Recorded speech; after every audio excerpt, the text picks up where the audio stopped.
로마서 2장에서는 율법을 소유하고 있는 유대인들에게 대한 하나님의 심판에 대해서 말씀을 해주고 있습니다. 옳고 그름을 판단하고 심판할 수 있는 기준을 가지고 있는 사람들조차도 기준이 없는 사람들과 전혀 다르지 않음을 보여주고 있습니다. 그들이 판단하고 심판을 하지만 그들이 1장에 나오는 이방인들과 같이 동일하게 하나님 앞에 범죄하고 있다. 이런 것을 보여주었습니다. 그러한 그들에게 하나님께서는 각 사람이 행한 대로 갚으시는 하나님이시다. 이것을 말씀해 주셨고, 또 이런 하나님의 심판에 있어서는 유대인도 헬라인도 차별이 없이 모두가 동일한 하나님의 심판을 받을 것이다. 이렇게 이야기를 해주고 있습니다. 결국 사람이 보기에는 유대인, 헬라인, 그리고 이방인이고 또 하나님께 선택받은 하나님의 선민이다. 이러한 차이가 있을지 모르지만 모든 사람들에게는 하나님 보시기에서는 모두가 차이가 없다라는 것을 말씀해 주고 있지요. 그래서 오늘 말씀은 무엇을 보여주고 있습니까? 유대인이나 헬라인이나 모두가 하나님 앞에서는 죄인이다라는 것을 이야기해 주고 있습니다. 그래서 오늘은 모두가 동일한 죄인입니다 라는 제목으로 함께 말씀을 생각하도록 하겠습니다. 첫 번째로 율법을 받은 유대인들도 동일한 죄인입니다.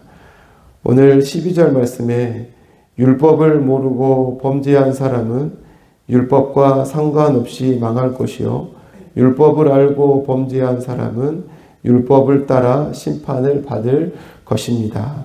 아멘. 여기서 율법을 알고 있는 사람들은 누구일까요? 이들은 다름 아닌 유대인들을 이야기하는 것이죠.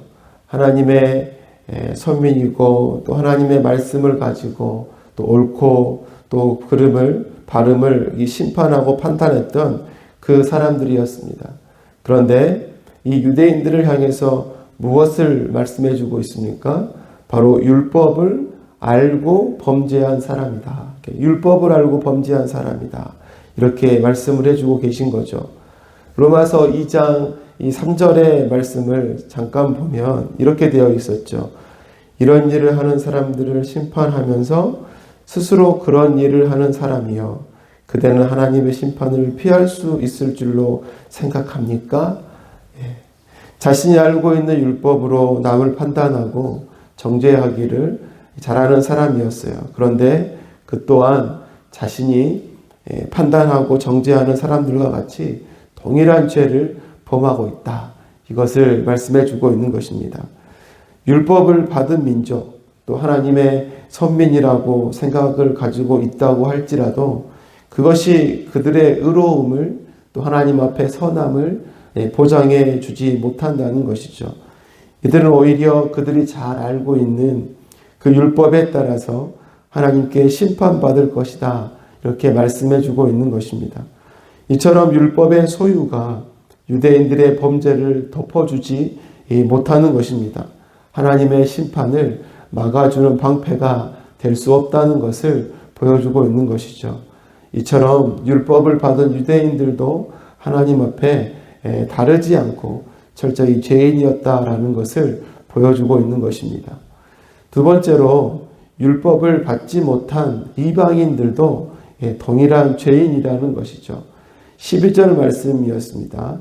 율법을 모르고 범죄한 사람은 율법과 상관없이 망할 것이요 율법을 알고 범죄한 사람은 율법을 따라 심판을 받을 것입니다.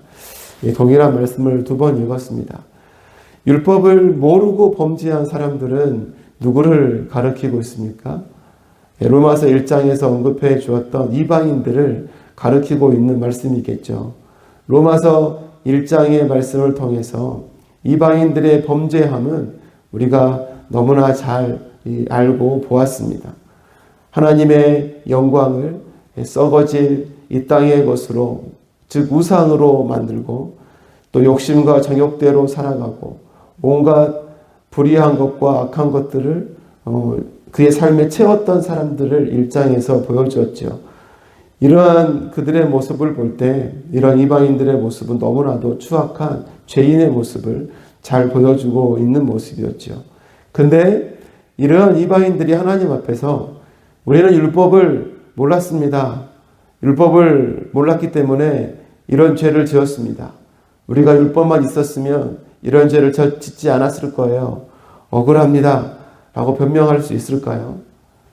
유대인들은 율법이 있었으니까 그들이 잘못한 것은 당연한 죄이지만 우리는 율법을 몰랐고 율법이 우리에게 없었으니까 우리의 약함은 유대인들보다 좀 덜한 것입니다. 이렇게 이야기할 수 있을까요? 결코 그럴 수 없다는 거죠. 사도 바울은 이렇게 오늘 본문 14절, 15절 말씀을 통해서 이렇게 이야기를 해주고 있는 거예요. 율법을 가지지 않은 이방 사람이 사람의 본성을 따라 율법이 명하는 바를 행하면 그들은 율법을 가지고 있지 않아도 자기 자신이 자기에게 율법입니다. 그런 사람은 율법이 요구하는 이 일이 자기의 마음에 적혀 있음을 드러내 보입니다. 그들의 양심이 이 사실을 증언합니다. 그들의 생각들이 서로 고발하기도 하고 변호하기도 합니다. 이렇게 말씀을 해주고 있는 거예요.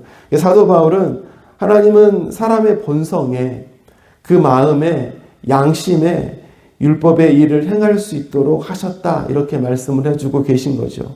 이 마음으로 율법의 것을 지키면 동일하게 율법을 지키는 것이다. 이렇게 말씀을 해주고 있는 것입니다. 결국에 마음의 본성과 각 사람의 양심을 따라 율법을 지키지 못한 이방인들도 유대인들하고 변명할 것 없이 동일한 죄인이다 라는 것을 이야기해 주고 있는 거죠. 사랑하는 여러분, 결국 사도 바울이 바로 이러한 일들을 통해서 우리에게 보여주고 말씀해 주고 싶고자 하는 것이 무엇입니까?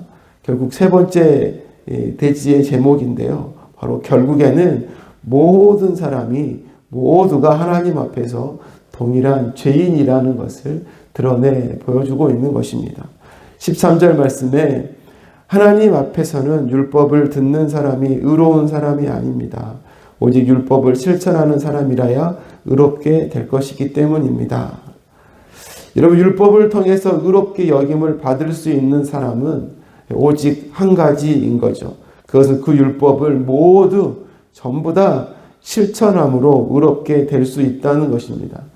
그런데 오늘의 말씀이 분명하게 우리에게 계속해서 보여주고 있는 것이 무엇입니까? 율법을 받은 유대인들도 율법을 지키지 못하고 율법을 마음에 받은 이방인들도 동일하게 율법을 지켜서 실천하지 못했다는 것입니다. 지켜서 실천해서 자신의 의를 이룰 수 없었다는 것이죠. 결국 이방인들도 유대인들도 모두가 동일하게 하나님 앞에서 다 죄인임을 말씀해 주고 있는 것입니다. 어느 누구도 율법을 실천해서 지켜서 의롭다 여김을 받을 수 있을 사람이 한 사람도 없다라는 것을 사도 바울이 다시금 강조하며 보여주고 있는 것이죠. 신분을 초월해서 전부 다 하나님 앞에 스스로의 지킴으로 의로울 수 없다라는 것입니다. 이처럼 사도 바울은 모든 사람들의 죄에 대해서 계속해서 로마서 서두에 언급을 해주고 있습니다.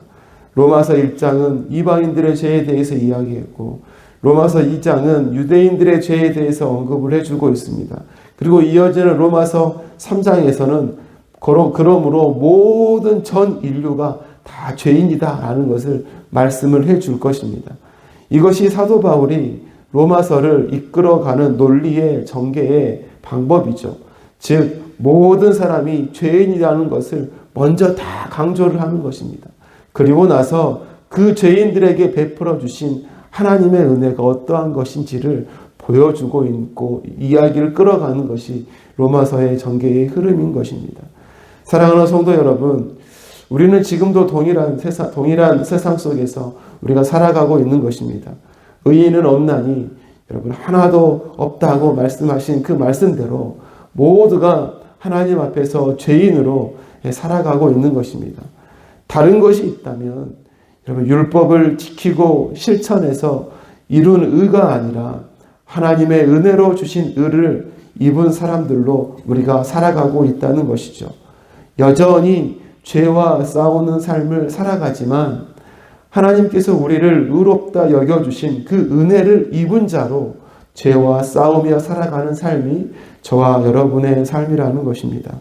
이러한 우리를 의롭다 여겨주신 그 이신칭의의 은혜를 우리가 늘 말씀을 통해서 깨닫고 그 은혜를 베풀어 주신 하나님 앞에 감사하며 살아가는 우리의 삶이 되어야 하겠습니다. 말씀을 맺겠습니다. 오늘은 모두가 동일한 죄인입니다 라는 제목으로 말씀을 생각했습니다. 유대인도 또 이방인도 그리고 모든 사람이 다 동일하게 죄인이라고 했습니다. 이러한 죄인들에게 필요한 것이 무엇이겠습니까? 하나님의 은혜인 것이죠. 특별히 그 은혜를 이미 받은 자로서